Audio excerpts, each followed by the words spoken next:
Price Lord brothers and sisters. இன்னைக்கு நம்ம ஒரு கேள்விக்கான பதிலை தான் நம்ம பார்க்க போகிறோம். அநேகர் வந்து கேட்பாங்க, என்ன மாதிரியான அபிஷேகம், என்ன மாதிரியான அனாயிண்டிங் வந்து என்கிட்ட இருக்குன்றதை நான் எப்படி கண்டுபிடிக்கிறது அப்படின்னு சொல்லிட்டு அந்த கொஸ்டினுக்கான ஆன்சரை இந்த வீடியோ நம்ம விரிவாக பார்க்கலாம்.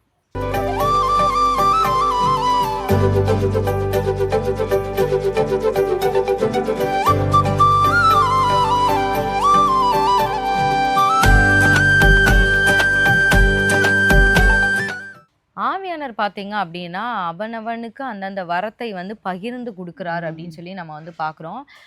ஃபஸ்ட்டு நம்ம எப்படி கண்டுபிடிக்கலாம்னா, எந்த பைபிள் சாப்டரை வந்து ஆண்டவர் ஒரு சில நேரம் நமக்கு உந்தி தள்ளுவார், அந்த ஒரு சீசனில் நம்ம அவங்கள பற்றியே அதிகமாக தியானிக்கிற மாதிரி இருக்கும். அதை வச்சு நிறைய எக்ஸ்பீரியன்ஸ் பண்ணியிருக்கேன். உண்மையாமே சொல்லப்போனால் ஒரு ஒரு ரொம்ப வருஷத்துக்கு முன்னாடி ஆண்டவர் வந்து இந்த பொறுக்குகிற காலம்னு சொல்லும் போது அந்த ரூத்தில் இருக்க அந்த 4 அதிகாரத்தையே பல முறை நான் வாசித்த மாதிரி எனக்கு ஞாபகம் இருக்குது. அந்த பொறுக்குறாங்க அப்போ பேழை வாழ்க்கைன்னு சொல்லுவோம். அந்த பேழை சம்பவத்தை இதுவாச்சும் ஒரு புஸ்தகம், அந்த பேழை சம்பவத்தையே பல முறை வாசித்த மாதிரியான ஒரு இதெல்லாம் இருந்திருக்கு. ஒரு சில நேரம் நம்ம வந்து ஒரு சில பிப்ளிக்கல் கேரக்டர்ஸை தான் வந்து ரொம்ப இன்ஸ்பயர் பண்ணுவோம். ஆனால் அந்த சீசனில் ஆண்டவர் அதெல்லாம் ஒதுக்கிட்டு நம்ம அவ்வளோ நாள் இன்ஸ்பயர் பண்ணாத ஒரு கேரக்டர் புதுசாக ஆண்டவர் சொல்லி நீ இதை மட்டும் நல்லா படி அப்படின்ற மாதிரி சொல்லுவார். அப்போ நம்ம அதில் வச்சு அவங்களுடைய அனாயிண்டிங் நமக்கு அந்த சீசனில் தர விரும்புகிறாரு. இப்போ கிரியோன் ஆண்டவர் படிக்க சொல்கிறார் அப்படின்னா கிரியோனுடைய அனாயிண்டிங் ஆண்டவர் உங்களுக்கு தர விரும்புகிறார். தெபோராவை பற்றி படிக்க சொன்னான்னா தெபோராவுடைய அனாயிண்டிங் வந்து தரப்போகிறார் அப்படின்னு அர்த்தம். ஒரே அனாயிண்டிங் தான் நம்ம கடைசி வரைக்கும் இருக்கும்லாம் சொல்ல முடியாது. நம்ம எப்படி ஒவ்வொரு லெவல் நம்ம வந்து கூட கூட ஆண்டவர் நமக்கு வந்து நம்மளுடைய ஒவ்வொரு ஸ்டேஜ் வரும். இப்போ எனக்கு ஒரு அனாயிண்டிங், நான் ஒரு ஃபேஸில் போயிட்டு இருப்பேன். இவங்களாம் என் குடும்பம் தான், சொந்த இதில் குடும்பம் தான், ஆனாலும் அவங்க ஒரு அனாயிண்டிங்கில் அந்த நாட்களில் போய்கிட்டு இருப்பாங்க. ஸோ ஒவ்வொருத்தவங்களுக்குமே அந்தந்த அவங்களுடைய வாழ்க்கைக்கேற்ப அவங்களுக்கு சூழ்நிலைக்கேற்ப ஆண்டவர் வந்து அதையவே மாற்ற தான் செய்வார். இப்போ அதை நீங்கள் புரிஞ்சுக்கிட்டாலே போதும். இப்போ நாங்கள் ஒரு சில வேறு மனிதர்களை காமனாக நம்ம பார்த்துருவோம். இப்போ தாவீதை பற்றி ஆண்டவர் உங்களை படிக்க சொன்னார்னா அவர் வந்து ஒரு நல்ல ஒரு யுத்த வீரர், சத்துருக்களை ஜெயிக்கிற அந்த அனாயிண்டிங் படைச்சவர். நம்ம அதிலேருந்து நம்ம வந்து கற்றுக்கலாம். சாலமோன் பற்றி ஆண்டவர் படிக்க சொன்னான்னா சாலமோன்னாலே தெரியும் நல்ல ஞானம். ஆண்டவர் உங்களுக்கு அந்த சீசனில் நல்ல ஞானத்தோடைய அபிஷேகம், ஞானத்தின் ஆவியானவராக வரப்போகிறாரு அப்படின்னு அர்த்தம். இப்போ தானியலை பற்றி நீங்கள் வந்து அதிகமாக ஆண்டவர் படிக்க சொன்னார்னா நிறைய ரகசியங்கள், இரவு நேரத்தில் தானியல் வந்து அநேக ரகசியங்களை அறிஞ்சு கொண்டார் அப்படின்னு நம்ம வந்து பார்க்குறோம். அடுத்து அப்போஸ்தலர் பேதுரு பார்த்தீங்க அப்படின்னா அதாவது ரட்சிக்கப்பட்ட கிறிஸ்தவங்கள் மத்தியில ஆண்டவர் நம்மளை வந்து பயன்படுத்த போகிறார். யூதர்கள் மத்தியில பயன்படுத்தினார். ஏன்னா இன்னைக்கும் ரட்சிக்கப்பட்ட அநேகர் வந்து இன்னும் ஆண்டவருக்குள்ள ஃபயரா இல்லாம எத்தனையோ பேர் இருக்காங்க. கண்டிப்பா அவங்களுக்கே இன்னும் சத்தியம் தெரியாமையும் இருக்குது. ஸோ அந்த மாதிரி மக்களை வழி நடத்துறதுக்காக ஆண்டவர் வந்து அந்த இடத்துல பேதுருவை வந்து அந்த இடத்துல அனாயிட் பண்ணியிருந்தார். ஸோ அந்த ஒரு அபிஷேகம், அந்த ஒரு இது பேதுருவை வந்து நம்ம பார்த்தோம். அதாவது ஒரு யூதர்கள் மத்தியிலனா இந்த காலகட்டத்தில் நம்மளை வந்து ரட்சிக்கப்பட்ட மனிதர்கள் மத்தியிலே அவங்கள பூஸ்டப் பண்ணவோ இல்லை பின்மாற்றம் அடைஞ்சிருப்பாங்க. இயேசு பற்றி நல்லா தெரியும், ஒரு சில பேர் மினிஸ்ட்ரியே பண்ணியிருப்பாங்க, ஆனால் பின்மாற்றம் அடைஞ்சிருப்பாங்க. அப்போ அவங்களெல்லாம் தூக்குறதுக்கு நம்மளை பயன்படுத்த போகிறார் அப்படின்னு நம்ம வச்சுக்கலாம். அடுத்து அப்போஸ்தலர் பவுல் பற்றி அதிகமாக தியானிக்க சொன்னோம்னா புறஜாதியிலேருந்து வெளியே வந்தவங்க, அவர் அபிஷேகம் பண்ணப்பட்டதே அதுக்காக தான். விக்கிரகத்திலேருந்து வெளியே வந்தவங்கள நம்ம தூக்குறதுக்கு ஆண்டவர் நம்மளை பயன்படுத்த போறான்னு அர்த்தம். அந்த மாதிரி அனாயிண்டிங் தான் நம்ம வாழ்க்கையில் இருக்குன்னு அர்த்தம். அடுத்து வந்து யோசேப்பை பற்றினா ஆண்டவர் வந்து நம்மளை ஒரு நல்ல எவ்வளோதான் பாடுகள் வழியாக நம்ம போனாலும் ஒரு நாள் நல்ல உயரத்தில் நம்ம அதிபதியான அப்படின்னு அர்த்தம். அந்த மாதிரி நம்மளை சுற்றி உள்ள மக்களையும் நம்ம என்கரேஜ் பண்ணலாம். நீங்கள் இப்போ வந்து இந்த மாதிரி நீங்கள் சூழ்நிலை வரைய போகிறீங்க, ஆனால் யோசேப்பு மாதிரி ஒரு நாள் உயரத்தில் வருவீங்க. ஏன்னா அந்த அனாயிண்டிங் வந்து நமக்கு இருக்குது. அதுக்கடுத்து சிம்சோனை பற்றி ஆண்டவர் இது பண்ண சொன்னார்னா, சிம்சோன் வந்து ரொம்ப அவர் வந்து ஆவியானவர் அவர் மேலே இறங்கிட்டார்னா போதும், அவர் பாவத்திலன்னு விழாத வரைக்கும், அவருடைய சீக்ரெட் வெளியே தெரியாத வரைக்கும் அவர் ஆண்டவர் அருமையாக பயன்படுத்தினார். அதுக்கப்புறமும் பயன்படுத்தினார். அதான் உண்மை. அதுக்கப்புறமும் அவர் வந்து தன்னுடைய இதை ஒத்துக்கொண்டதுக்கப்புறம் எனக்கு ஒரு முறை கடைசியாக ஒரு முறை ஹெல்ப் பண்ணுங்க அப்படின்னு சொன்ன போதும் ஆண்டவர் வந்து பயன்படுத்தினார். ஸோ அந்த அளவுக்கு ஒரு பயங்கரமான ஒரு பவர்ஃபுல்லான ஒரு யுத்த வீரர், ஈடே இல்லை அந்த மாதிரி ஒரு மனுஷர், அடுத்து நிறைந்த ஒரு மனிதன். அடுத்து எஸ்தர் பார்த்தீங்க அப்படின்னா இவங்க வந்து ரொம்ப ஒரு எப்படி சொல்றது, ஒரு ராஜ குலத்துல இருந்தெல்லாம் வரல, ஆனால் ஒரு பெரிய தேசத்தை அழிவுலேருந்து காப்பாத்துறதுக்கு ஆண்டவர் வந்து பயன்படுத்தினார். அதனால நம்ம இப்படிதான் நம்ம வந்து இது பண்ணோம். ஒரு சில பேர்லாம் சொல்லுவாங்க, எனக்கு வந்து ஆண்டவர் வந்து தெபாரால் அனாயிண்டிங் கொடுத்துருக்காரு, எஸ்தர் அனாயிண்டிங் கொடுத்துருக்காரு. அதுவும் இந்த பர்டிகுலர் சீசன்ல இப்போ 2026ல ஆண்டவர் உங்களுக்கு என்ன மாதிரியான அனாயிண்டிங் கொடுத்துருக்காரு நீங்க எஸ்ரா கண்டுபிடிக்கணும். அவர்லாம் வந்து வேதத்தை தியானிக்கிற தியானிச்சு இருதயத்தை பக்குவப்படுத்தினார், உபதேசிக்கிற. உபதேசிக்கிற டீச்சிங் அந்த ப்ரீச்சிங் அந்த இது இப்ப அந்த மாதிரி தான் நம்ம வந்து இது பண்ணணும். ஒரு சில நேரம் ஆண்டவர் வந்து அப்போஸ்தல பவுல் மாதிரி நம்மள நடத்துவாரு. நமக்கு வந்து புறஜாதிகள்கிட்ட நீங்க வந்து சொல்லி இயேசுவை சொல்லி ஆதாயப்படுத்துற அளவுக்கு உங்களுக்கு அந்த திறமையெல்லாம் இல்லாம இருக்கலாம். நான்லாம் காலேஜில் ப்ரேயர்சல் அட்டன் பண்ணும்போது அப்பெல்லாம் எனக்கு வந்து எப்படின்னா, நான் உள்ள ப்ரேயர்சல்குள்ள உள்ள வந்தாங்கன்னா ஆண்டவரை பத்தி சொல்லி தருவேன். மற்றபடி வெளியே போய் நீங்க வாங்க அப்படிதான் சொல்லி தருவேன். ஏன்னா நம்ம வந்து பிறந்ததுல இருந்து இந்த கிறிஸ்டின் பேக்ரவுண்டு எல்லாமே இந்த இதுலயே இருந்தனால புறஜாதிகள் மத்தியில வந்து சுவிசேஷத்தை அவங்களுக்கு சொல்லணும். அவங்களுக்கு ஏத்த மாதிரி எப்படி சொல்ல, அவங்கள்ட்ட வந்து ஒரு சில பேர்லாம் பார்த்தா ரொம்ப கேஷுவலா சொல்லுவாங்க. நம்மளாம் நம்ம கூட இருக்க பிள்ளைங்கிட்டே ரொம்ப கேஷுவல். ஆனால் அவங்க ஏத்துப்பாங்க, நம்மளை யாரும் அப்போஸ் பண்ணல. ஆனா நான் இது வா நம்ம சொல்லியிருக்கலாமோ அப்படின்லாம் நான் நினைச்சிருக்கேன். ஆனா எங்களுக்கு அந்த ஒரு இப்ப வந்து இல்ல. ஆனா இப்ப யூடியூப் வந்ததுக்கு அப்புறம் அநேகர் வந்து எங்களுக்கு கமெண்ட்ஸ் பண்றதும் சப்ஸ்கிரைபர்ஸும் பாத்தீங்கன்னா அநேகர் புறஜாதியில இருந்து ரசிக்கப்பட்டவங்க தான்.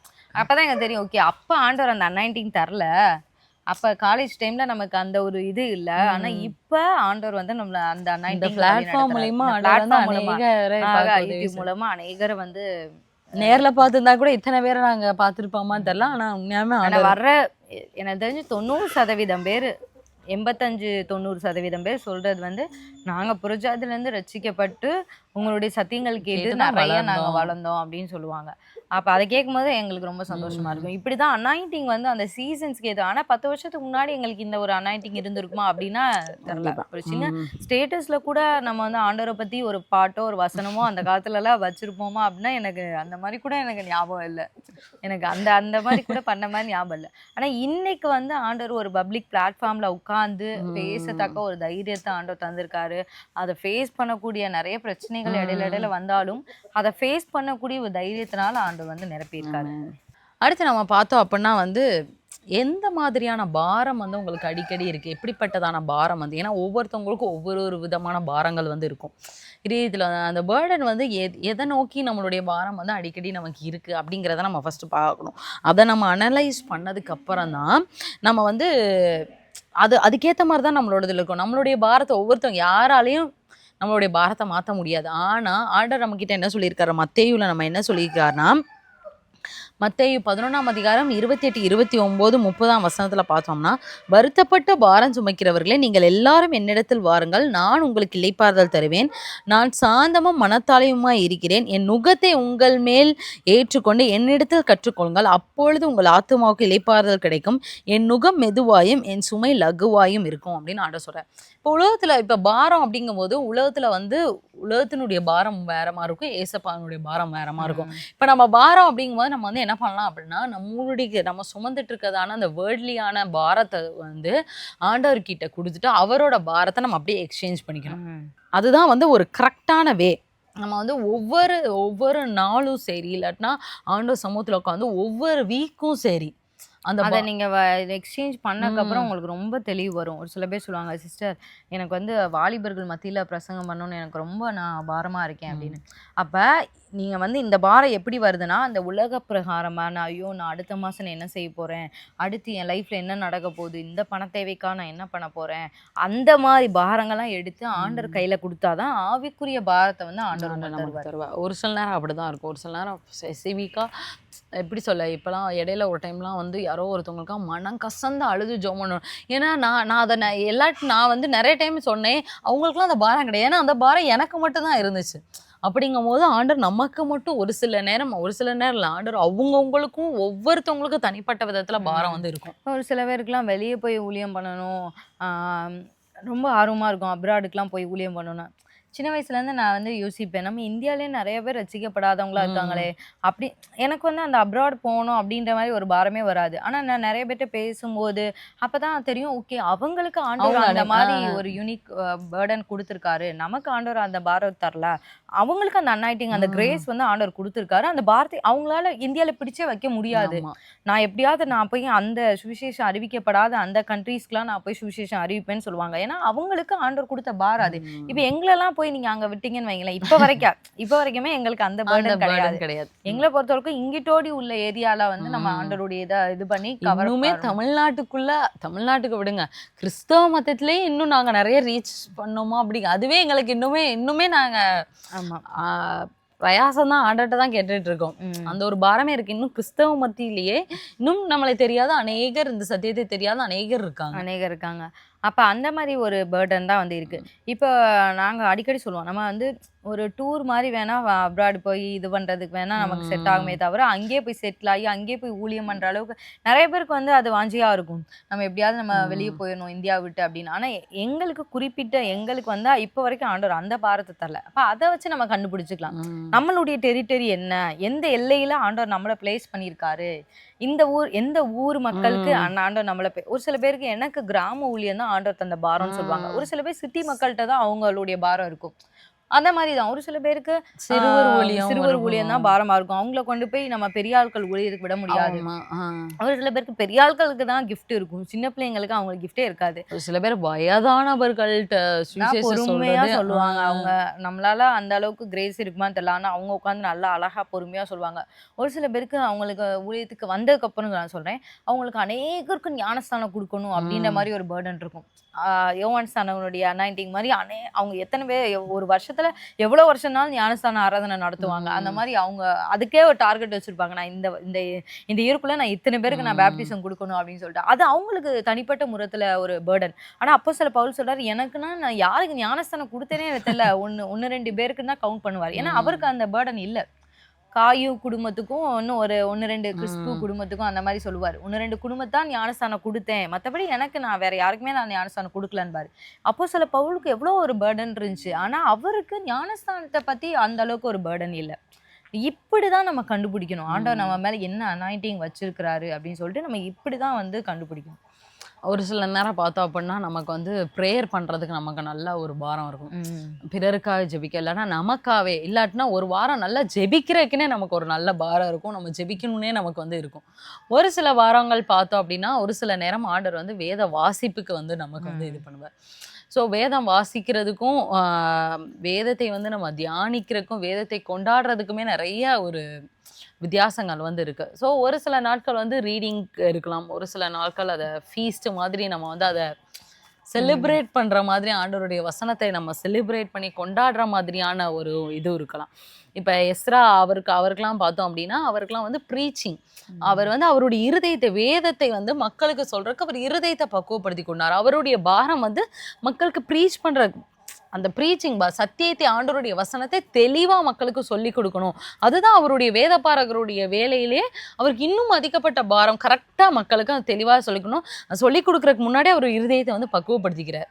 ஸோ இந்த மாதிரி ஒவ்வொருத்தவங்களுக்கும் ஒரு பாரம் இருக்கும், வித்தியாசமான பாரம் இருக்கும். ஒவ்வொருத்தவங்களுக்கு ஒரு பாரம், ஃபிக்ஸட் பாரம்லாம் கிடையாது. ஒவ்வொருத்தவங்களுக்கும் அந்த சீசன் கேப்ப கூட அந்த பாரங்கள் வந்து மாறலாம். வீக்லி பாரம் மாறலாம். ஸோ நீங்கள் வந்து என்ன பண்ணணும் அப்படின்னா நம்ம வந்து நம்மளுடைய வேர்ல்ட்லி பாரத்தை எடுத்துட்டு அப்படியே ஆண்டவர்கிட்ட கொடுத்துட்டு அவருடைய சுமை அவருடைய நுகத்தை நம்ம அப்படியே மாற்றும் போது நமக்கு ரொம்ப மெதுவாக இருக்கும். நம்ம அதை பற்றியே நம்ம யோசிக்க முடியும். ஏன்னா நிறைய பேர் இந்த இடத்துல தான் வந்து குழம்பிக்குவாங்க, எனக்கு வந்து ஆண்டவர் என்ன அனாயிண்டிங் கொடுத்தாருனே தெரியலன்னு சொல்லிட்டு. இந்த நாங்கள் இப்போ சொன்ன இந்த ஸ்டெப்ஸ் எல்லாம் ஃபாலோ பண்ணுங்க, நிச்சயமா எதில் உங்களுக்கு பாரம் அதிகமாக இருக்கோ அதில் தான் ஆண்டவர் உங்களை உயர்த்த போகிறார். இந்த நாட்களில் இல்லைன்னா இந்த சீசனில் நீங்கள் அதில் தான் ஷைன் ஆக போகிறீங்க, அதை தான் ஆண்டவர் விரும்புகிறார் அப்படின்னு நீங்கள் தெரிஞ்சுக்கலாம். ஆண்டவர் சித்தத்தை அறியணும்னு உங்களுக்கு விருப்பம் இல்லை ஆண்டவர் சித்தத்தை என்னால் தெரிஞ்சுக்கவே முடியலன்றதை விட ஏதோ உங்களுக்கு பண்ண அதிக பாரம் ஆண்டவர் உங்களை உந்தி தள்ளுறாரோ அந்த வேலையை நீங்கள் பாருங்கள். கடைசியாக இன்னொரு மெத்தட் மூலமாக நம்ம கண்டுபிடிக்கலாம், எந்த மினிஸ்ட்ரியோட ஆண்டவர் வந்து உங்களுக்கு ஒரு இன்ஸ்பிரேஷனாக வந்து காமிக்கிறாரோ அந்த மினிஸ்ட்ரிக்கு பின்னாடி என்ன தரிசனத்தோடு ஓடுறாங்களோ அந்த அனாயிண்டிங் வந்து ஆண்டவர் உங்களுக்கு தராரு அப்படின்னு அர்த்தம். இப்போ ஒரு சில மினிஸ்ட்ரியிலலாம் பார்த்தீங்க அப்படின்னா ஹீலிங் வந்து ஃபோக்கஸே பண்ண மாட்டாங்க. அவங்கள பொறுத்தளவுக்கு வந்து சத்தியத்தை சொல்கிறத தான் வந்து ஃபோக்கஸ் பண்ணுவாங்க. அந்த ப்ரீச்சிங்கில் அதை மட்டும் அவங்களுக்கு வந்து இருப்பாங்க. அப்போ வந்து ஆண்டவர் வந்து அந்த ப்ரீச்சிங் அனாயிண்டிங்கை உங்களுக்கு தரப்போகிறாரு. ஏன்னா இப்போ உங்களுடைய அனாயிண்டிங் வந்து அதை உங்களுக்கு அந்த மினிஸ்ட்ரி தான் உங்களுக்கு ஆண்டவர் வந்து இது பண்ணுறாரு அப்படின்னா அந்த இது தான். இப்போ ஒரு சில இடங்கள்ல ரொம்ப டெலிவரன்ஸ் வந்து அதிகமாக ஃபோக்கஸ் பண்ணுவாங்க. அப்போ ஆண்டவர் வந்து உங்களுக்கு அந்த டெலிவரன்ஸ்க்கான ஒரு அனாயிண்டிங் வந்து ஆண்டவர் கொடுக்க போகிறாரு. நீங்கள் வேறு வழியே இல்லை, அந்த டெலிவரன்ஸ் மெத்தட்ஸ் எல்லாம் நீங்கள் அவங்களோட உட்காந்து லேர்ன் பண்ணி கண்டுபிடிக்கணும். நாங்களாம் ஒரு 5 வருஷத்துக்கு முன்னாடி ஆண்டவர் எங்களை டெலிவரன்ஸ் மினிஸ்ட்ரிக்கு அழைச்சிட்டு வருவாரு, அந்த அனாயிண்டிங் தருவாரு, இந்த மாதிரி ஆவிக்குரிய உலகத்தை பத்தி சொல்லி தருவாரு, அதெல்லாம் நாங்க நினைச்சு கூட யாருமே பார்த்திருக்க தெரியாது. மாட்டோம். அந்த அந்த ஒரு அந்த எய்மும் எங்களுக்கு கிடையவே அந்த கிடையாது. பேசிக்கான அப்படிப்பட்ட சர்ச்ல இருந்து நாங்க வளரவும் ரொம்ப வளரவும் இல்ல. வளரவும் ஆமா. இல்ல. அந்த மாதிரி நாங்க அந்த சபை பின்னணியில இருந்து நாங்க வளரவும் இல்ல. அதனால எங்களுக்கு அதை குறிச்சு ஒரு 0 நாலேஜ் தான். ஆனா ஆண்டவர் வர்ற வழியில அப்படியே ஆண்டவர் ஒவ்வொரு சில மினிஸ்ட்ரீஸை வந்து பார்க்க வச்சு, அது மூலமா ஒரு இன்ஸ்பிரேஷன் ஆக வச்சு, அவங்க அந்த அவங்க எப்படி அனாயிண்டிங்க எப்படிலாம் பார்த்து இது அந்த அனாயிண்டிங்கை பார்த்து அதுல எங்களுக்கு ஒரு தாகத்தை கொடுத்து ஆண்டவர் வந்து இது பண்ணாரு. இப்போ ஒரு சில பேர் வந்து டெலிவரன்ஸ் வந்து ரொம்ப ரிஸ்க்குன்னு சொல்லிட்டு அதை வந்து எடுக்கவே மாட்டாங்க. வேற ஏதாவது பேப்டிசம் வந்து யூஸ் பண்ணுவாங்க. அதை நான் ஏற்கனவே சொன்ன மாதிரி தான். அந்த மாதிரி அந்த மினிஸ்ட்ரிக்கு பின்னாடி ஒரு தரிசனம் வச்சிருப்பாங்க. இத்தனை பேருக்கு இந்த வருஷத்துக்குள்ள நம்ம ட்ராக்ஸ் கொடுக்கணும், இத்தனை பேருக்கு நம்ம இயேசுவை பத்தி 1 to 1 நம்ம சொல்லணும் அப்படின்னு சொல்லுவாங்க. அப்ப அந்த இவாஞ்சலிசம் பத்தி அவங்க வந்து அவங்க சுவிசேஷ ஊழியம் தான் அவங்களுடைய மெயின் டார்கெட்டா இருக்கும். அப்ப அவங்களுக்கு வந்து அவங்க இது பண்ணுவாங்க. ஒரு சில ஊழியர்களுக்கு வந்து ஜெபிக்கிறதா ஒரு பயங்கரமான ஒரு ஆமா. அவங்க அநேக ஜெபங்களை நடத்தி அநேகருக்காக ஜெபிக்கிறதா வெளியே வெளி உலகத்துக்கே அவங்க வந்திருக்க கூட மாட்டாங்க. எனக்கு அதெல்லாம் பெரிய மேட்டரே இல்ல, நான் வந்து ஜெபத்துல தான் இருக்க போறேன் அப்படின்னு சொல்லுவாங்க. அவங்களுடைய மினிஸ்ட்ரியோடய ஆண்டவர் உங்களை கனெக்ட் பண்ணலாம். ஒரு சில பேர் ப்ராஃபஸி அநேக ப்ராஃபட்டிக் மினிஸ்ட்ரிஸ் அவங்க வந்து இது இருக்கு. பண்ணுவாங்க. ஸோ அவங்களுடைய வாயிலேருந்து வர்றது எல்லாமே அந்த ப்ராஃபட்டிக் அந்த வார்த்தையினால தான் வந்து ப்ராஃபட்டிக் அனாயிண்டிங்கில் இருக்கவும். ஸோ அவங்களுக்கு வந்து அந்த ப்ராஃபட்டிக்கான இதுதான் வந்து இருக்கும், அந்த மினிஸ்ட்ரி தான் அவங்க பண்ணுவாங்க. அதனால நீங்க வந்து இந்த மெத்தட் மூலமா ஆண்டவர் உங்களுக்கு எந்த மினிஸ்ட்ரி மேல ரொம்ப ஒரு சில பேர் மியூசிக்ல ரொம்ப இதா இருப்பாங்க. ஒரே பாடல்கள் எழுதுறது, பாடல்கள் இது பண்றது. ஏன்னா அவங்க அந்த மியூசிக்லயே அவங்களுக்கு உண்டான டெலிவரன்ஸ் பெற்றுக்கொள்வாங்க, ஹீலிங் பெற்றுக்கொள்வாங்க, ஒரு உற்சாகத்தை பெற்றுக்கொள்வாங்க, ஒரு ஃபினான்ஷியல் ஒரு ப்ராஸ்பெரிட்டியை அவங்க வந்து பெற்றுக்கொள்வாங்க. எல்லாமே அந்த பாடல்கள் ஊழியத்து மூலமாவே அவங்க எல்லாத்துக்கும் பெற்றுக்கொள்வாங்க. இப்போ வேற ஒரு சில ஊழியர்கள்லாம் பார்த்தீங்கன்னா மியூசிக்ல அவங்களுக்கு அந்த அளவுக்கு டேலண்ட் இருக்காது, அவங்களுக்கு அந்த பேக்ரவுண்ட்லேருந்து அவங்க வளர்ந்துருக்க மாட்டாங்க. ஜஸ்ட் அடுத்தவங்க ஏற்ற பாடுறாங்களே இவங்க எடுத்து பாடிக்குவாங்க, அவ்வளோதான். மற்றபடி இவங்களுக்குன்னு அந்த தாளந்து வந்து ஆண்டவர் தந்திருக்க மாட்டார். ஸோ எந்த மினிஸ்ட்ரியை அவங்களோட கனெக்ட் பண்ணுறாரோ அந்த மினிஸ்ட்ரிக்கு பின்னாடி என்ன தரிசனத்தோட ஓடுறாங்களோ அதை வச்சுமே நீங்கள் கண்டுபிடிச்சிடலாம் உங்களுடைய அனாயிண்டிங், ஆண்டவர் உங்கள் மேலே என்ன அனாயிண்டிங் வச்சிருக்கிறாரு. அடுத்து 4வதா பார்த்தோம் அப்படின்னா நம்மளுடைய ட்ரீம்ஸ் வச்சே நம்ம கண்டுபிடிக்கலாம் நிறைய நேரம் அந்த அனாயிண்டிங் வந்து. ஒரு சில பேர் அவங்க ரியல் லைஃப்பில் அவங்க ஒரு 10 பேர்த்துக்கு முன்னாடி கூட நின்று பேசியிருக்க மாட்டாங்க. ஆனால் அவங்க ட்ரீம்ஸில் அவங்க ஒரு 1000 பேர்த்துக்கு முன்னாடி நின்று பேசிகிட்டே இருப்பாங்க. ஓயாமல் சொல்லுவாங்க, நான் ஸ்டேஜ் நின்று ப்ரீச் பண்ணுற மாதிரி எனக்கு வருது அப்படின்னு.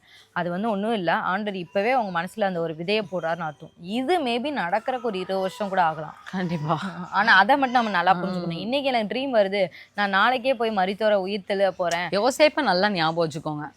சகோதரர்கள்லாம் வந்து பணிவாங்கங்கிறது வந்து அவன் சின்ன வயசுல யோசேப்பு வந்து பிள்ளையா இருக்கும், டீனேஜ்ல இருக்கும்போதே அது வந்ததான ஒரு தரிசனம், ஒரு அந்த ஒரு சொப்பனம் தான். ஆனா அது நிறைவேறதுக்கு காலங்கள் எடுத்து, வருட கணக்குகள் எடுத்து. அதுலயும் அந்த டெஸ்ட்ல வந்து நம்ம பாஸ் ஆகணும்.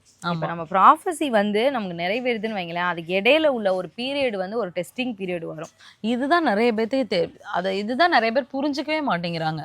என் மேல ப்ராஃபிட்டிக் வேர்டு இருக்கு, ஏன் எனக்கு நடக்கலன்னா நம்ம அதுக்கு தூங்க சொல்லல. நம்ம ப்ராஃபிட்டிக் வேர்டை வச்சுட்டு நம்ம வந்து ஆண்டவர் வந்து நம்ம பெருமையாவும் பேச சொல்ல, என்ன இப்படி இருக்கு, நீ இப்படி பண்ணலாமா, என்னை குறிச்சு ஆண்டவர் பயங்கர வெளிப்பாடு தந்திருக்காங்க. வெளிப்பாடு தந்தது ஓகே, ஆனா அந்த வெளிப்பாடு கொடுத்ததுக்கும் அந்த வெளிப்பாடு நிறைவேறக்கு இடையில ஒரு பீரியட் இருக்கு பாத்தீங்களா, அதை நம்ம எப்படி ஜெயிக்கிறோன்றத பொறுத்துதான் அந்த ப்ராஃபிட்டிக் வேர்டு நிறைவேறதே இருக்கு.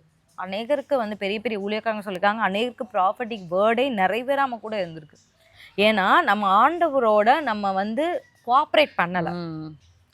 இப்போ ஒரு நல்ல ஒரு டேலண்டடான ஒரு டீச்சர் இருக்காங்கன்னு வைங்களேன், அந்த டீச்சர் வந்து அவங்க கிட்ட ஸ்டூடெண்ட்டாக நம்ம போனோம்னா சென்டம் அடிச்சிடலான்னு சொல்கிறாங்க, மேக்ஸில் சென்டம் அடிச்சிடலான்னு சொல்கிறாங்க. ஆனால் அதே மாதிரி நிறைய ஸ்டூடெண்ட்ஸ் சென்டம் அடித்து வெளியும் வந்திருக்காங்கன்னு வைங்க.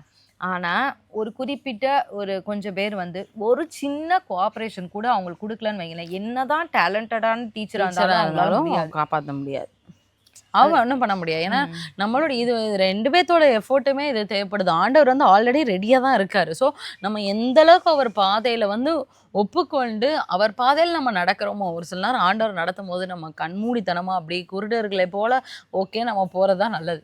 அதான் அவருடைய டீச்சிங்கில் நம்ம உட்காரணும். சமூகத்தில் அவர் சமூகத்தில் எப்படி மரியாள் வந்து தன்னை விட்டு எடுப்படாத அந்த பங்கை தெரிந்து கொண்டாலோ அதே மாதிரி நம்ம உட்கார்ந்தோம்னா போதும், அவர் டீச் பண்ணுவார் எல்லாமே. நான் ஏற்கனவே அந்த சம்பவம்லாம் சொல்லியிருப்பேன் நினைக்கிறேன். +2 மேக்ஸ் இது பண்ணுறப்ப 2 வால்யூம் புக் இருக்கு. எனக்கு வந்து அந்த 10th வந்து நான் மேக்ஸ் எனக்கு இதான மாரி 12th வந்து எனக்கு அண்டர்ஸ்டாண்ட் ஆகல. அந்த மிஸ்ஸ குறை சொல்ல முடியாது. அவங்க நல்லா தான் டீச் பண்ணாங்க. ஆனா ஹெல்த் எனக்கு இஷ்யூஸ். வந்து என்னுடைய ஹெல்த் இஷ்யூஸ் அது நெறைய இருந்தனால, அந்த டைம் என்னால சரியா கான்சன்ட்ரேட் பண்ண முடியல.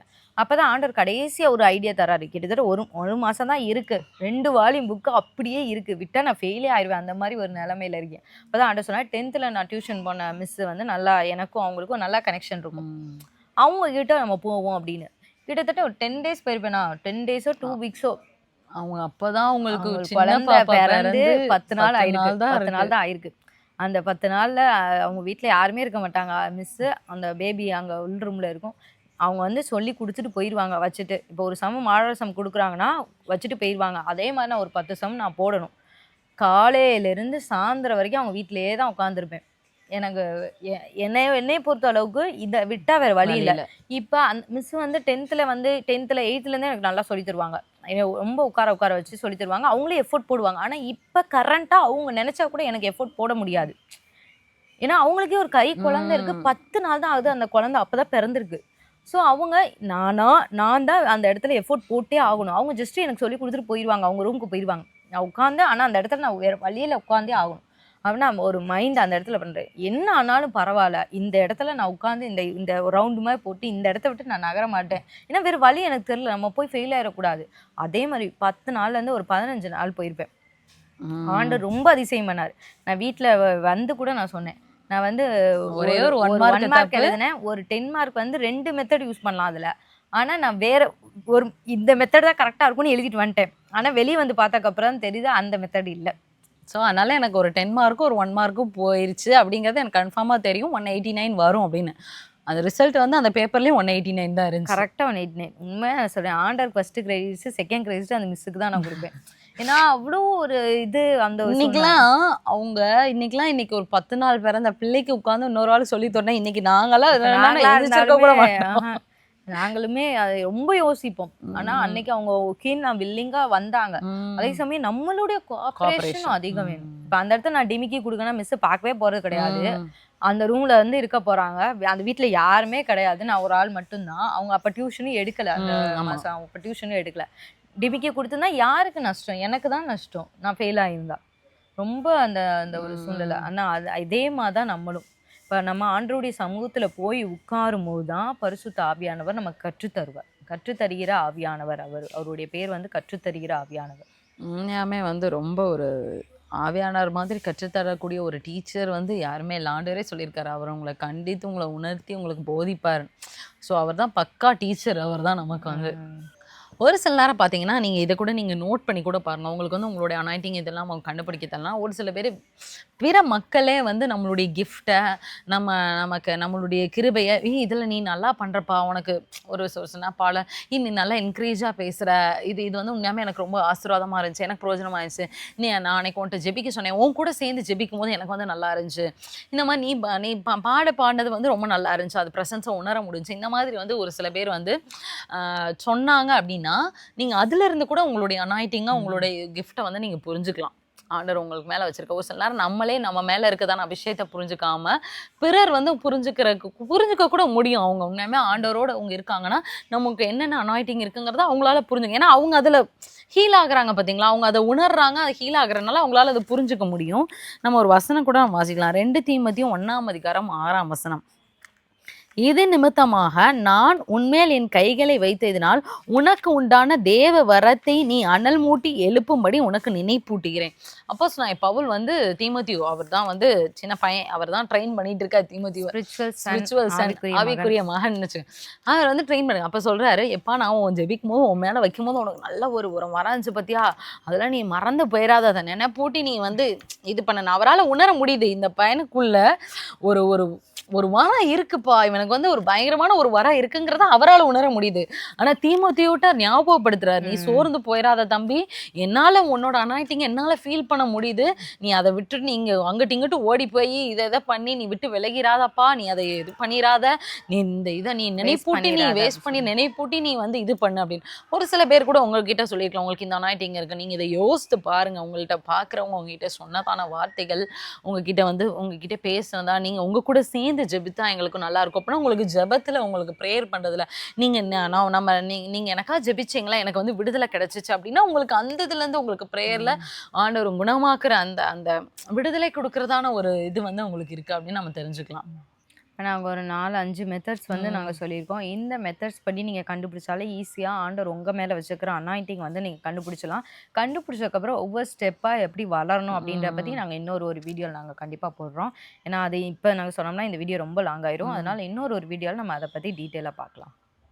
இந்த வீடியோ உங்களுக்கு ரொம்ப பிரோஜனமா இருந்திருக்கும் அப்போ நாங்கள் சுவாசிக்கிறேன். இந்த வீடியோ நீங்கள் அநேகருக்கு ஷேர் பண்ணுங்க. ஏன்னா நிறைய பேருக்கு வந்து நம்மகிட்ட ஆனால் ஏசியாக இருந்த ஒவ்வொருத்தவங்களுக்கும் ஆண்டவர் ஒரு அனைட்டிங் ஒரு இது வச்சிருக்கா. ஸோ அவங்களுக்கே தெரியாமல் கூட இருக்கலாம். இப்போ தீமோத்தேயுட்ட வந்து பவுல் சொன்ன மாதிரி எப்பா அவன்கிட்ட இருக்குப்பா அப்படிங்கிற மாதிரி தான். ஸோ நீங்கள் அதை கண்டுபிடிச்சு அதன் வழியில் நீங்கள் நடக்கும் போது தான் ஆண்டவருடைய சித்தத்தை செய்ய முடியும், ஆசீர்வாதத்தை பெற்றுக்கொள்ள முடியும். அநேகருக்கு ஷேர் பண்ணுங்க. அவங்களுக்கும் தெரிலனா பிரோஜனமாக இருக்கும். மீண்டும் இன்னொரு வீடியோவில் உங்களை சந்திக்கிறோம். கர்த்தர் உங்களை ஆசீர்வதிப்பாராக.